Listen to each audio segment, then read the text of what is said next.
En pantalla teniu a Sergi Rodríguez Castelló, que és el coordinador d'Esquerra Unida d'Alcoi. Comencem l'anàlisi.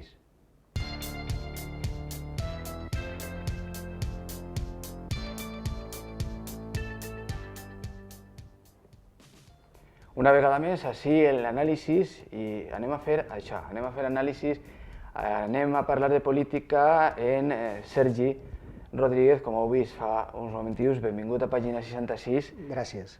I has vingut alguna volta més i sempre, quan hem acabat, han dit ha coincidit en eleccions, ha coincidit en algun moment molt puntual, que pena no poder fer això, anàlisis i poder parlar de política, no? I han dit, mira, és el moment. És el moment ara de parlar. Bueno, Sergi, tu eres coordinador d'Esquerra Unida i ara mateix n'hi ha una sèrie de, anava a dir esdeveniments, no sé si la paraula és la millor, la més adequada, però n'hi ha una sèrie de coses que passen en el món que afecten un poquillo a tot i seria interessant xerrar, no?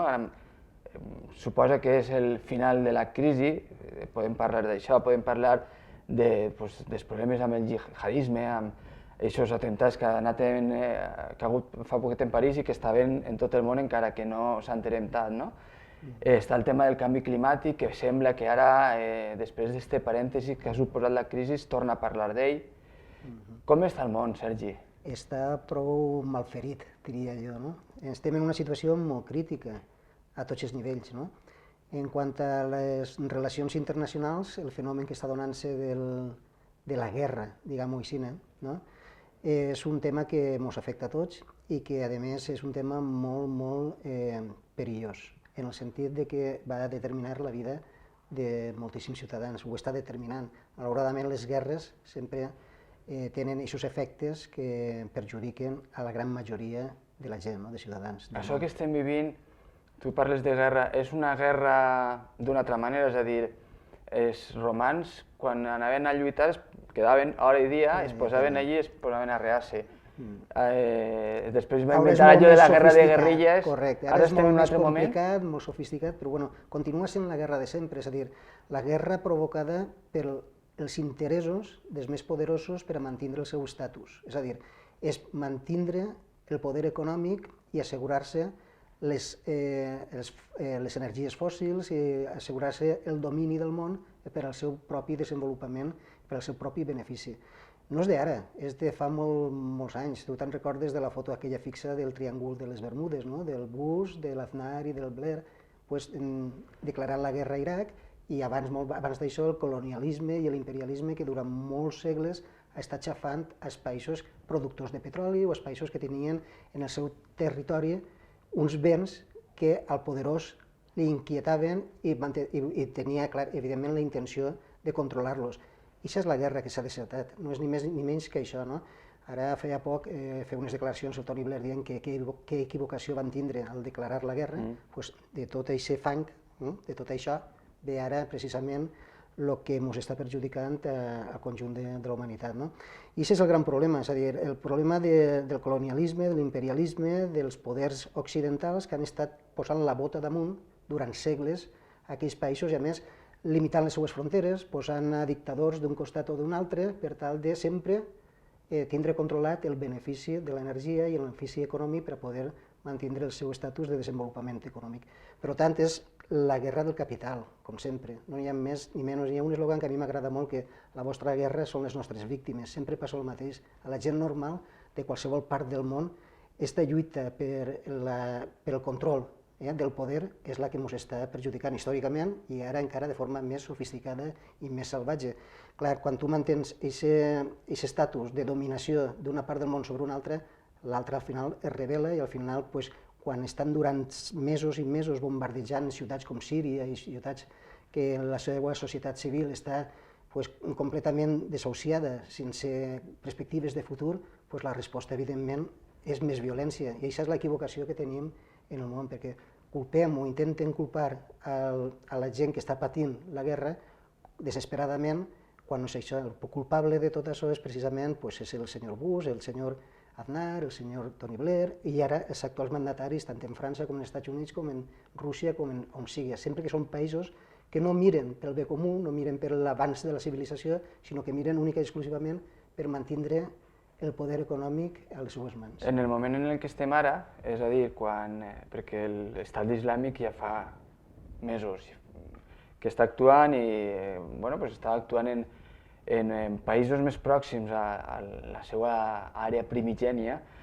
Ara, en el moment que estem, quina creus tu que és la solució que es pot, o quines són les vies de solució? Perquè solució potser és més complicat, però quines són les vies? El primer que hi ha que descartar és la guerra, el continuar bombardejant a ciutats senceres, on els únics perjudicats són les poblacions civils. Aquesta és la primera metodologia és evitar la guerra, val? I la segona, evidentment, és que aquests països puguen desenvolupar-se lliurement, com la resta de països del món, per a ser amos del seu propi destí. És a dir, no s'oblidem que ha sigut Occident la que ha estat armant precisament a l'Estat Islàmic i a l'ISIS i a aquestes forces que anaven contra els poders que els occidentals no s'apanyaven. No? Ha sigut el propi Occident la que ha estat armant precisament aquells que ara s'han tornat terroristes contra la seguretat en Occident. Vull dir que aquestes contradiccions són les primeres que n'hi ha que evitar. N'hi ha que saber d'on reben els armaments, n'hi ha que saber qui es finança, n'hi ha que resoldre el conflicte definitivament entre Israel i Palestina, que és un conflicte que des del 46 s'està donant i l'ONU i les Nacions Unides no fan absolutament res per resoldre, mentre continua el genocidi del poble palestí, i aquesta situació, i aquesta confrontació de cultura i d'interessos és el que està potenciant el radicalisme, la xenofòbia, el terrorisme, i això són els problemes de fons que n'hi ha que resoldre. És a dir, primer, invertir realment en aquests països per a que es desenvolupen de forma adequada sense imposar polítiques, sense imposar les botes d'Occident, resoldre els conflictes històrics que el propi Occident ha fet allí, que és el que t'ha comentat abans, del colonialisme, l'imperialisme, el conflicte entre Israel i Palestina, i en definitiva aquestes solucions globals són les que haurien de permetre una eixida correcta a la situació. Evidentment, el terrorisme és una amenaça. El terrorisme i el fanatisme religiós és una amenaça, però és perquè l'hem alimentat precisament el món occidental. I hauria que evitar aquest aliment de venda d'armes, de finançament d'estats poderosos, com Aràbia Saudí, com que han estat a la mà d'Occident, però que han creat aquestes contradiccions en el si de tot el món àrab. Estàs parlant del problema més visible ara quan entres a internet a qualsevol periòdic internacional, té igual que siga. S'ha acabat la crisi fa... o s'ha acabat, no, estem en l'eixida de la crisi, comença això... Això ho diuen això és un altre sacsejament? No estem eixint de la crisi. Qui diu eixir de la crisi? La crisi de quina part del món? Per exemple, la crisi que està parlant així el Partit Popular d'ara cara a les eleccions, de que estem eixint de la crisi, no, la crisi la continua estant igual. Si li preguntes als 5 milions d'aturats que continuen estant... Això no va dir, a nivell terra, a nivell xifres de grans empreses... A nivell internacional n'hi ha una evidència, i és que el combustible fòssil està acabant-se. I a nivell internacional l'explotació d'uns països sobre els altres és molt evident, no? I la pobresa que s'ha creat en les àrees més conflictives del planeta han estat alimentant la riquesa de les àrees més riques del planeta. Ha hagut el primer món i el tercer món, aquest desequilibri cada volta és més gran. I aquesta desigualtat és la que produeix precisament aquests moviments bèl·lics. Si el món, en comptes d'augmentar les desigualtats a nivell planetari, anara igualant les situacions de tota la humanitat, segurament aquests conflictes, segurament no és segur que aquests conflictes, tal com estan produint-se en l'actualitat, no es donarien. Per tant, el primer és precisament la distribució correcta i igualitària de la riquesa que es produeix al planeta i no explotar unes zones per a viure bé només unes altres. És a dir, si n'hi ha una minoria en el planeta que està vivint sobradament, precisament perquè n'hi ha una gran majoria que està morint-se de fam, però morint-se de fam vol dir-se morir-se de fam. N'hi ha tota una Àfrica, tota una Àsia, que cada poc temps es morin. Gent, xiquets sense alimentar, malalties sense resoldre, vull dir que en comptes de clavar diners en l'armament, perquè ara, clar, en això de la situació bèl·lica l'únic que està pujant és la bolsa i les accions de l'armamentisme. Per això és convé també tindre aquesta situació. Aquests diners, en compte d'invertir-los en processos bèl·lics, tenien que invertir-se fonamentalment en resoldre el fam en el planeta i resoldre les malalties que estan per resoldre. A nivell, en quant a economia, a nivell més pròxim, el que és prou evident és que cada volta n'hi ha més concentració. Les empreses grans cada volta són més grans, les empreses xicotetes cada vegada tenen més problemes en sobreviure, només tenen que passejar i veure que en cada local, que abans n'hi havia una botiga local, possiblement ara mateix n'hi ha una cadena, n'hi ha algun establiment global, possiblement que està en tot el món igual. I ara en el Tractat del Lliure Comerç, el tractat entre Estats Units i Europa, això va ser 10 voltes més gran del que tu estàs descrivint. O sigui que continuarà sent afavorir a les grans multinacionals que estaran per damunt de les decisions dels poders estatals per a poder fer la seva economia de mercat als seus interessos. Això és que passegem pel carrer podem fer alguna cosa? Home, clar que sí. És llei de vida? No, lo primer és que han de ser conscients de lo que passa, és a dir, potenciar el comerç de proximitat, l'economia de proximitat, perquè eres conscient de que tens que afavorir a l'economia que es queda en casa, tens que afavorir al petit i mitjà comerciant front als grans interessos de les grans multinacionals i de les grans almacens que, que a part de no quedar-se els diners així que se s'enduen fora, no creen la situació de solidaritat que els ciutadans deuen tindre per eixir de les crisis. Clar que podem fer molt, és a dir, primer és ser conscient del que està passant. I en el sistema en el que vivim, i diguem-ho clar, el sistema capitalista, aquestes coses les accentua. És a dir, la intenció del capital és sempre acumular la riquesa en mans d'uns pocs perjudicant els interessos de la gran majoria. I això és que està donant-se ara, en aquesta època neoliberal, està donant-se de forma molt evident. És a dir, veiem com treballadors ja estan desprovistos de la producció, dels llocs de treball, la qual cosa crea una inseguretat tremenda. Veiem com el treball està mal pagat, hi ha unes condicions laborals pèssimes, hi ha una economia submergida tremenda per a poder sobreviure, és a dir, quan més posen cap avall a la classe treballadora, a les classes populars, més el sistema es reprodueix amb més facilitat per a beneficiar uns quants, perjudicant a la gran majoria. I d'això n'hi ha que ser conscients. És a dir, em costa molt, fa poc vaig veure un reportatge del Jordi Évole parlant en un pensador anglès sobre el tema de la cultura i de la llengua del món occidental, allò de classe treballadora, classes mitges i demés.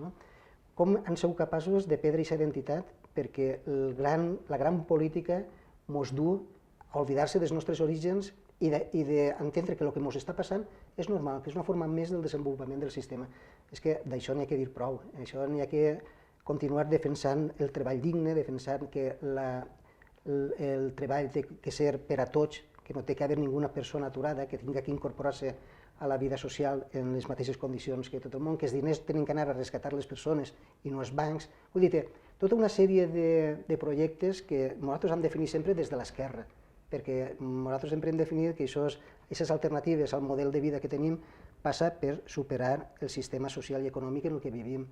L'altre són parxes, i l'altre ja està demostrant-se sempre, contínuament, que no dona el benestar ni la felicitat a la majoria social. Hi ha que buscar un altre tipus de societat basada en la igualtat i en la justícia social. I això en l'actual sistema és impossible, i a més ara s'estan accentuant encara molt més aquestes desigualtats. Per això ho veiem, els teus veïns, els meus veïns, nosaltres mateixes, de com han passat a treballs estables a paro, treball, i el treball que tens està mal pagat i en unes condicions pèssimes. Els joves se'n tenen que anar fora a viure, perquè així no n'hi ha possibilitats de trobar una feina digna. I això, una cosa darrere de l'altra, i acabem assimilant-lo com si això fos normal i que no hi hagi un altre remei. Doncs clar que n'hi ha remeis i n'hi ha alternatives, per supost que n'hi ha alternatives a això. Jo dic, invertir els diners en l'economia productiva i no en l'economia especulativa, aquella que posa 2 duros així per guanyar en bolsa 10 duros ràpidament en actuacions financeres internacionals, que és el que ens està desviant. Diners n'hi ha, però van ballant per ells sense anar al fons de la qüestió, que és donar feina, fer economia productiva de bé comú i en un desenvolupament sostenible. Ara en bolsa es fan apostes i abans encara n'hi haurà moltes famílies que estiguen mirant-nos que tindran encara les accions de papeleres. Era una propietat que s'adquiria amb un orgull de dir jo forme part d'aquesta empresa o tinc una part d'aquesta empresa. Sí, però ara també n'hi ha, això és una cosa que tindríem que combatre, en el sentit, per exemple, hi ha molta classe treballadora que li agrada dir-se classe mitja, que és el que el dia jo del debat aquell que vaig sentir en Jordi Évole, que em va agradar molt. És que és això de voler dir, no, jo en la meva situació estic en el paro, tinc unes condicions miserables que no arribo a final de mes o que em mantinc perquè gràcies a la pagueta de l'abuelo podem sobreviure, però jo soc classe mitja. No, és la primera batalla que n'hi ha que guanyar precisament és que la gent siga conscient de lo que som. Som gent normal, classe treballadora, que el que vol viure és en condicions adequades. En canvi, el sistema sempre ens ajuda o ens vol que cregam que la competència individual, que el salvar-se quien pueda, tot això és el sistema imperant i que tu vals molt, perquè tu si al final t'esforces molt acabaràs tenint un estatus social estupendo. Doncs no és així, és a dir, les condicions no són iguals per a tots. No és el mateix la persona que no rep una peseta al que té milions d'euros en el banc. I això és el que tindrem que trencar d'alguna forma, de trencar el llenguatge de la cultura neoliberal, del sistema capitalista, i fer la cultura pròpia de la gent de classe treballadora, de la gent que necessita treballar per a viure, de la gent que vol arribar a la cultura i a l'educació en condicions dignes, perquè això és l'altre. En tot aquest sistema ens han desfet tot allò que teníem. És a dir, tot el que havien aconseguit gràcies a molts anys de lluita, educació gratuïta, sanitat universal i tot això, van privatitzant tots els espais eixos i encara, per això, perjudica encara molt més a les rentes baixes, perjudica moltíssim més a la gran majoria. S'està fent negoci de l'educació, s'està fent negoci de la sanitat, s'està fent negoci de tot a costa de que ho paguem de la butxaca la gran majoria social. I això és el que la gent heu d'entendre i per això té que defensar tant. S'ha perdut, sembla tu que s'ha perdut el discurs antic, o de fa molts anys, o de fa més anys, en el que se sabia clarament el que era la dreta i l'esquerra, t'explique, en el que sabia clarament que un partit de dreta el que volia era que n'hi haguera menys impostos i que n'hi haguera més servei privat i que un partit d'esquerra, per contra, volia més impostos i més servei públic. Cada un en els seus valors, però tu veies un partit o veies un discurs i sabies el que era i ara a voltes estem un poc despistats. N'hi ha partits, n'hi ha línies de pensament que no saps mai bé si van per un costat o l'altre. Hi ha un interès d'amagar el llenguatge clar, de no parlar en la claritat que s'heu de parlar quan parles a la gent, és a dir, d'amagar les paraules. Ara, en compte de parlar de privatitzacions, parlen de copago o d'externalització, parlen de paraules que, en definitiva, si tu aprofundisses en elles, volen dir el que clarament tindrien que dir, privatitzacions, en canvi utilitzen un llenguatge per a marejar la perdiu, per a intentar vendre el que no és vendible. Això passa habitualment, i en això el sistema és molt astut. I per això jo sí que, quan, per exemple, la controvèrsia està de parlar d'esquerres o de dretes o de dalt baix, a mi em dona igual. El llenguatge actual, el que té quedat molt clar, és que la gent de baix és el discurs de l'esquerra i la gent de dalt és el discurs de la dreta. Vull dir que sí que és de veres que el sistema assimila i canvia el llenguatge o les paraules per enganyar a la gent. I jo per això sí que sóc un defensor de parlar clarament. Vaig a fer un palabro, aquesta enganyamenta que dius tu, creus que és per motius econòmics o per motius electorals? O està tot junt? És tot junt. Perquè tu, antes d'això, el que és en unes eleccions és el que mana? Ara, avui en dia, manen més les grans multinacionals i el Banc Central i el Fons Monetari Internacional que els estats. Els estats pràcticament no tenen sobirania i dins dels estats que no tenen sobirania, els governs encara en tenen menys. Però això passa perquè hi ha una voluntat política de que això sigui així, fins que arriba un moment que la voluntat política sigui la contrària, que els estats siguin soberans i que els governs emanats de les urnes manen la política que tinguin que fer mitjançant lleis que obliguen precisament a que no ens facin el joc de les grans multinacionals fer i desfer el que es dona la gana, sinó posar lleis que s'obliguen a complir en la voluntat popular. Això, en el món en què vivim, si perdem això, perdem qualsevol possibilitat de canviar. Però això passa en tots els àmbits. Així, la pregunta bonica seria, així Alcoi mana qui està elegit? Mana per a... Sí, és com passa com en l'Estat, és a dir, mana per a fer les coses de petites competències que té per a una gestió, que pot fer-la qualsevol, una gestió de ciutat, que pot anar cap a un sentit de comunitat de veïns gran. Exactament, però pot anar cap a un sentit o cap a un altre. Entonces, si tens certa capacitat de poder dirigir el que tu entens, la teva estratègia de ciutat, com voldries la ciutat, com vols que els veïns visquen en la ciutat i tal. Però, evidentment, no pot fer una política econòmica o una política de resoldre el tema de l'atur a tota la població, pot fer polítiques, però no té en les seues mans aquesta capacitat de poder-lo transformar tot. Aquesta transformació té una escala molt superior. Però n'hi ha que fer-la des de lo xicotet, en això tan famós, tan recordes que diuen, n'hi ha que pensar en global però actuar en lo local. Aquesta és l'estratègia, però actuar per a imposar poder popular, és a dir, que el que isquen les urnes en els governs locals, els governs autonòmics o estatals, tingui realment la capacitat i la voluntat política d'imposar-se als interessos dels que estan manejant el món. Però és així, és una relació de contrainteressos entre els grans poderosos, que són realment el Fons Monetari Internacional, el Banc Europeu, els grans multinacionals que mouen els diners arreu del món i que determinen on es té que treballar i on es té que estar en paro, aquí podem explotar i aquí tenim que llevar-li el petroli. I aquesta gent que és el contrapoder real, se li lleva i se li aparta posant-li el contrapoder popular. Però això és una lluita clara, no van a deixar-nos que es llevem el gran poder que tenen per les bones, té que ser una lluita molt contundent i una lluita de majories i una lluita imposant lleis i criteris des dels pobles.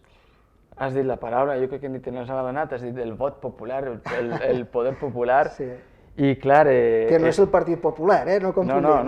No, però estem propers d'eleccions i, bueno, Esquerra Unida en aquestes eleccions no es presenta com a Esquerra Unida, sinó com a unitat popular.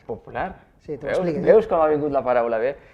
I en aquestes eleccions és unitat popular, encara que són eleccions al Parlament, és que això a mi sempre m'agrada explicar-ho.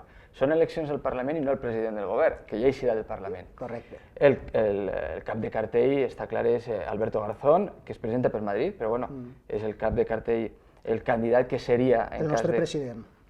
En les eleccions anteriors, Esquerra Unida a nivell comunitat autònoma es va presentar com a acord ciutadà, així al COI en algunes poblacions a nivell municipal com a guanyar, al principi guanyem, bueno, al final va ser guanyar al COI així i en altres poblacions.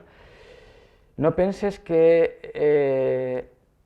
n'hi ha perill de que en algun moment n'hi hagi un poquet de confusió davant de... Encara que són les mateixes persones i que de vegades es fixen més en les persones, però davant de sigles diferents segons l'àmbit de votació? Mira, per entendre-ho bé, n'hi ha que remetre's al 15M. Tu te'n recordes, ara la gent, molta gent se'n recorda així confusament, però des del 15M, des d'aquelles revoltes populars al carrer, exigint allò de que no ens representen i que democràcia real hi ha, s'estava donant un crit popular per a que les coses canviaren. Però era un crit que li se feia al sistema i als partits del sistema, contra el bipartidisme i contra tots els partits que no havien estat capaços de resoldre la crisi, de resoldre els grans problemes que tenia la societat. Des del 15M i en aquestes revoltes, i Esquerra Unida fent una lectura política de lo que la gent demanava, es va clavar des d'un principi en convenciment de causa de la necessitat de canviar les estructures dels partits. Jo penso que Esquerra Unida, Izquierda Unida a nivell general, ha sigut dels partits que des de sempre hem estat treballant en la democràcia per aconseguir un canvi social, més es va donar compte d'aquesta necessitat i d'immediat es van posar a treballar per fer possibles acords i confluències més enllà dels partits, en els ciutadans i de més. Però va eixir Podemos per ahir o com va ser? Sí, va eixir Podemos. Jo te'n recordo, i me'n recordo que la primera volta que em vas entrevistar així va néixer el fenomen Podemos en aquests moments i jo el vaig dir que era un fenomen que a mi m'alegrava de qui era perquè havia sigut indiscutiblement un revulsiu a la situació de paralització partidària del sistema en el que vivíem i que ho celebrava en aquest sentit perquè em pareixia correcte i de fet nosaltres vam immediatament després a les eleccions municipals vam fer aquest acord, diguem, en el COI de que totes les forces a l'esquerra del Partit Socialista, contraris al bipartidisme, que són les forces de l'esquerra progressista de més, tenien que anar tots plegats per aconseguir un bon resultat electoral i poder fer polítiques en l'Ajuntament realment d'esquerres. I aquest treball que s'ha fet fonamentalment... Però va eixir un altre partit i va haver ahir uns vots que potser vos hagueren donat 6. Sí, exactament. Això és el que passa sempre. La gent que no entén la necessitat de la unitat al final resta en comptes de sumar. En Comunitat Valenciana no vau anar en Podemos. No, perquè... I ara tampoc, no? Sí, ara t'ho explico. Mentre nosaltres fem aquesta lectura d'anar junts i que la unitat és fonamental, ja Podemos, des del seu naixement, tenir una fulla de ruta escrita. En les municipals no ens presentem, el nostre objectiu són les autonòmiques i les generals. I en aquesta fulla de ruta ja ho va dir molt clarament Pablo Iglesias que no comptava amb Izquierda Unida. A pesar de que Izquierda Unida sí que plantejava la necessitat d'anar tots junts i Alberto Garzón va fer molt d'empeny en intentar aconseguir aquesta unitat per a trencar des de l'esquerra el bipartidisme, Pablo Iglesias això ens deia allò de que nosaltres no aportàvem res, que érem la motxilla de sempre, pitufos grunyons, aquestes coses que ens qualifiquen... Sí, això ens va dir en el seu moment. Clar, va ser famós. És a dir, un poc dient no comptem perquè buscaven la centralitat que diuen ells del seu discurs. Entonces, arribar a acords en l'esquerra no des del seu punt de vista no era vendible electoralment, perquè ara hi ha una obsessió per centralitzar el debat o buscar el centre del tablero, que és el que deia jo del llenguatge anteriorment.